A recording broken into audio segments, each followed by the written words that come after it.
Shabbat Shalom, meus amados irmãos, mais uma vez com a nossa Parashá Yitro, Jetro, abundância. Na Parashá Êxodo vai do 18, verso 1, do 20 ao 23. Êxodo 18, verso 10 ao 12, e disse: Bendito seja o Senhor, que vos livrou das mãos dos egípcios e da mão de Faraó. Agora sei que o Senhor é maior que todos os deuses. Então Jetro, o sogro de Moisés, tomou holocausto e sacrifício para Deus. Jetro, o sogro de Moisés, um midianita, era um homem equilibrado e sensato. Era sacerdote da tribo de Midian, nas montanhas de Moabe. Não estava com o Deus de Israel. Moisés foi preparado por Deus para exercer a liderança sobre o povo israelita no deserto, cuidando do rebanho de Jetro, o instrumento usado por Deus nesse processo de preparação. Muitas vezes Deus usa até pessoas incrédulas para nos tratar como é tratado com Moisés.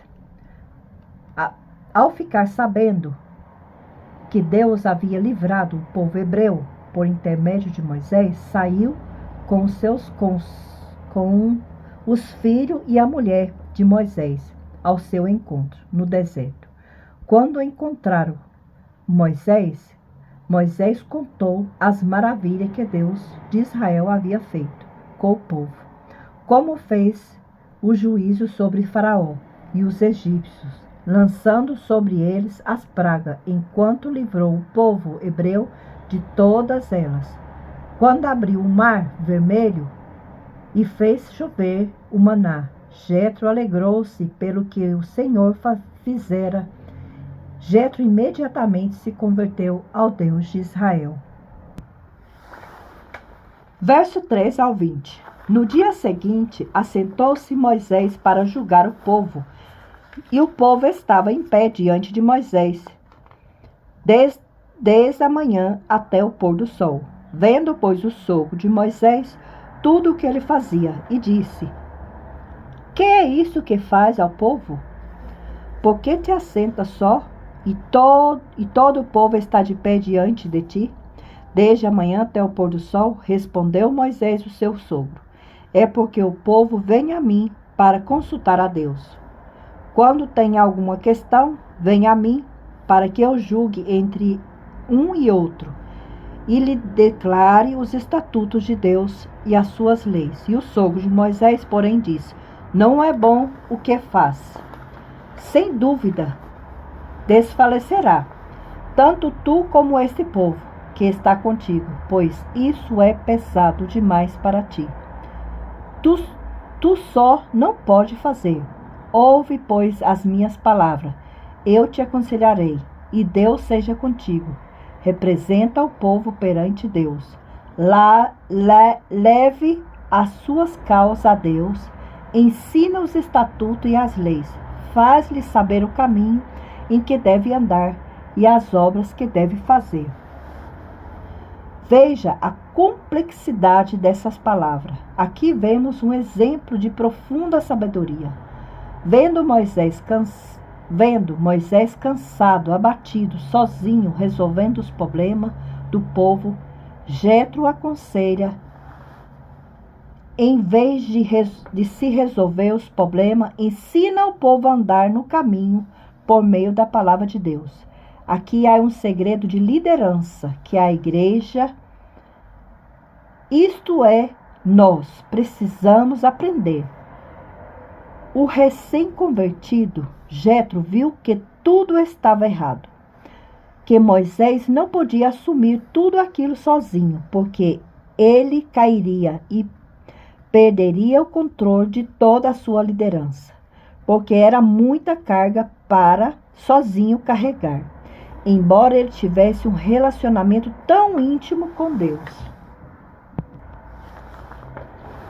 Verso 21 ao 22. Procura-lhe, dentre o povo, homens capazes temente a Deus, homens de verdade que obedeça, que aborreça a avareza, e põe sobre eles por chefe de 1000, chefe de 100, chefe de 50, chefe de 10. para que julgue este povo em todo o tempo. Toda causa grave trairão a ti, mas toda causa pequena eles mesmos julgarão. Será assim mais fácil para ti, e eles levarão as cargas contigo.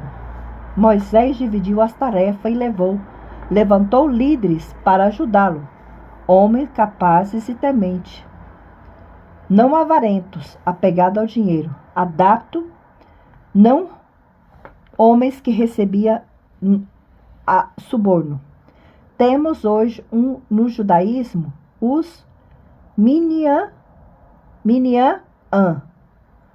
formado por 10 homens adultos. Cremos que esse critério de provisão de tarefa se aplica a qualquer organização ou empresa. Temos visto pelo meio de comunicação que o mundo está em um caos. Tamanha corrupção do homem. Isso consequentemente afeta as diversas áreas da vida da própria humanidade no planeta. Até a natureza tem se afetado. Porém, este é o espelho do mundo e não o espelho de Deus. A igreja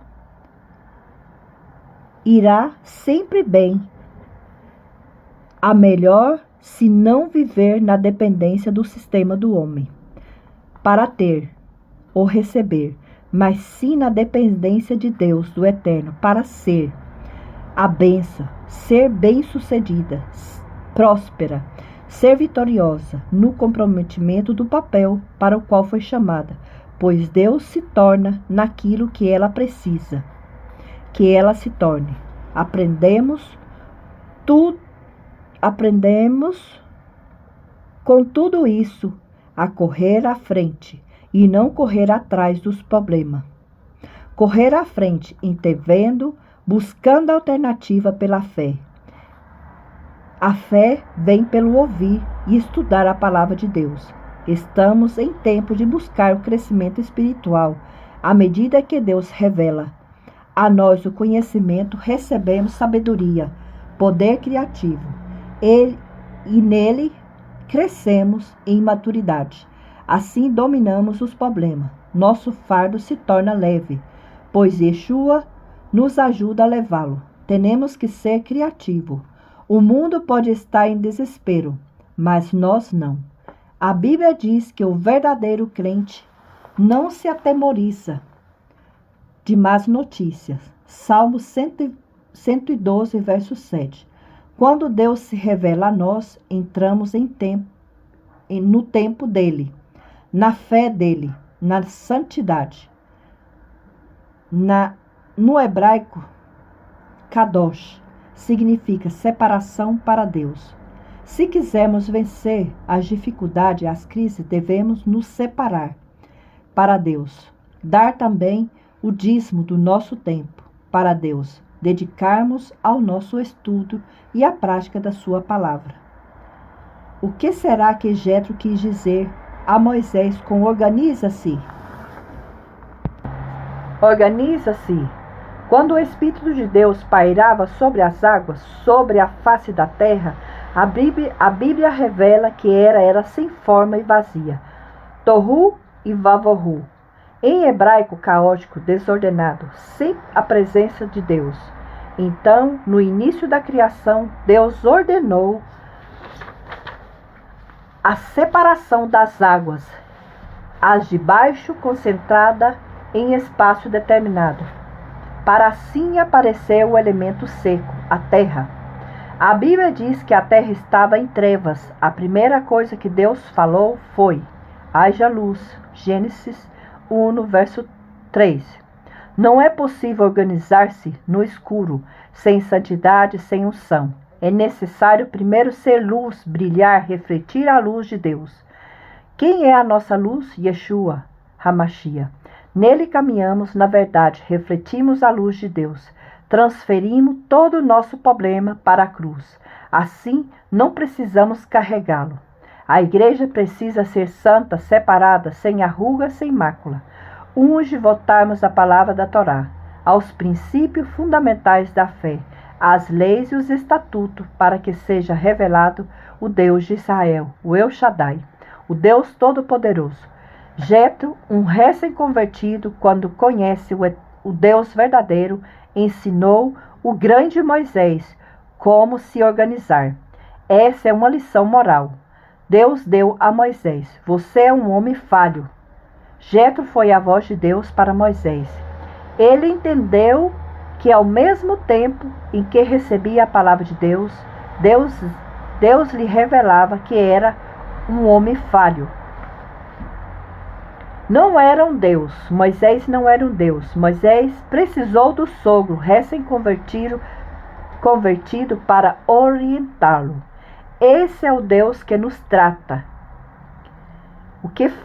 O Deus que falava com Moisés, o Deus que mostrou também que Moisés precisava ouvir outro homem. Isso revela que Deus quer que sejamos humildes. O verdadeiro líder é aquele que gera líder. Que palavra maravilhosa, né? Êxodo 19, verso 5. Pois agora, se atentamente ouvides a minha voz, guardares a minha aliança, então sereis a minha propriedade peculiar dentre todos os povos, porque toda a terra é minha. Se ouvides a minha voz, ouvides em hebraico Shema, obedecer, poucos ouvem a voz de Deus. Quem ouve e obedece, permanecendo na sua aliança. Deus quer um pacto, uma aliança de sangue com você. Deus não quer que você tenha simplesmente uma religião, mas que entenda que Ele celebrou com você, por intermédio de Yeshua, um pacto, uma aliança eterna. Mesmo que sejamos infiéis, esse pacto, o Senhor cumpre a sua parte. Se você ouve a sua voz, Ele vai afirmar esse pacto com você e revelar o seu direito nele. Aquele que guarda a minha aliança será a minha possessão secular. Possessão é aquele que é propriedade particular. Nós somos de Deus. Ele nos vê como sua propriedade particular. Não somos possessão dos nossos pais ou de quem quer que seja. Somos de Deus. Quando o crente começa a entender o conceito contido na Torá, sua mente se torna menos confusa. Seus problemas não mais são insolúveis, pois ele adquire uma capacidade de dominar, estabelecer o autocontrole, porque ele é singular.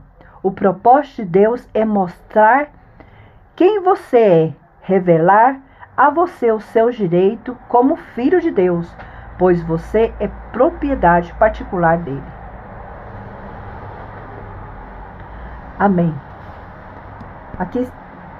Ficamos até aqui com a nossa Parashá Yitro. Moisés necessitou do seu sogro, né? Necessitou do seu sogro falasse com ele que Moisés não era Deus. Ele não podia com tudo. Então ele necessitava gerar líder. Então assim é na igreja hoje, né? Estamos, assim como Yeshua disse, ide, fazei discípulo. Ide, pregar o evangelho a toda criatura, aquele que nele crê seria salvo. E levar também essa palavra para toda criatura. Então temos que aprender e levar essa palavra a outros. Aprendemos e levamos. Não podemos ficar só com essa palavra para nós. Só a gente não pode. Só a gente não pode, mas se cada um aprende, leva esse pedacinho do reino para outras pessoas, Deus é magnífico. Deus nos fala de maneira incrível. Imagina, o sogro de Moisés era recém-convertido e falou com Moisés. E ali Moisés entendeu que ele não podia sozinho, mas ele tinha que ter Deus no controle e tinha que contar com a ajuda de outras pessoas. Assim somos nós hoje. Que essa paraxá fica na cabeça de cada um, que possa entender grandemente o propósito de Deus na vida de cada um, que somos chamados para levar esse evangelho a toda criatura. Shalom, até o próximo Shabbat. Na Parashá Yitro, desta semana, Yitro é um momento crucial na Torá, onde os israelitas recebem os 10 mandamentos, uma pedra angular da fé étnica judaica. Antes de mergulhar nos eventos de Yitro, é essencial recordar a jornada dos israelitas. Na paraxá anterior, Bechalá, após a fuga milagrosa do Egito, a travessia do Mar Vermelho, os israelitas começam a sua jornada no deserto, experimentando tanto a providência divina, quanto os desafios, quanto a provisão do maná e a água, e na batalha contra Amaleque. Na paraxá começa com a chegada de Jetro, o sogro de Moisés. Jetro ouve sobre as maravilhas que Deus realizou para os israelitas. Jetro traz a esposa de Moisés, Zípora, e seus 2 filhos para que reunira com Moisés. Ao ouvir o relato de Moisés sobre o feito de Deus, Jetro louva a Deus e oferece sacrifício. Observa a rotina diária de Moisés e julga as disputas do povo. Jetro aconselha a delegar essa responsabilidade a homens capazes, estabelecendo assim um sistema de líderes para compartilhar o fardo. A narrativa então se desloca para o acompanhamento dos israelitas no Monte Sinai. Deus instrui a Moisés a preparar o povo para uma revelação divina, ordenando-lhe que santificasse e estabelecesse limite ao redor da montanha no 3º dia, em meio dos trovões e relâmpagos. E o som do shofar. Deus desce sobre o Monte Sinai. Moisés sobe a montanha. Deus entrega os 10 mandamentos, que conclui as diretrizes para adorar somente a Deus, honrar o sábado, respeitar os pais, entre outros. O povo, sobrecarregado pela presença divina, implora a Moisés que fale com Deus em seu nome, temendo que possa morrer se Deus continuar a falar diretamente com eles. Moisés tranquiliza, explicando que Deus se revelou para instalar reverência e prevenir o pecado. A paraxá conclui com Deus instruindo a Moisés sobre a construção de um altar, enfatizando a importância da simplicidade e a humildade na adoração. Uma ideia intrigante desta paraxá é o conceito da revelação divina, a responsabilidade humana. O encontro no Sinai destaca o equilíbrio entre o envolvimento direto com Deus no mundo e o papel humano na interpretação e implementação das leis divinas. Os 10 mandamentos servem como fundação, mas cabe ao povo guiá-lo por líderes como Moisés, aplicando esse princípio em suas vidas diárias. Essa revelação dinâmica entre comando divino e a agência humana é um tema recorrente no pensamento judaico, enfatizando a importância da participação ativa na aliança com Deus, com o Eterno. Meus irmãos, mais claro que isso não pode ser. O Eterno sempre está falando conosco em cada momento, na sua palavra diária. Então, os mandamentos é super importante nós guardar. Esta é um resumo da paraxá da semana. Shabbat Shalom, que o Eterno nos bendiga, e nos vemos nas paraxá Mishpatim. Shabbat Shalom.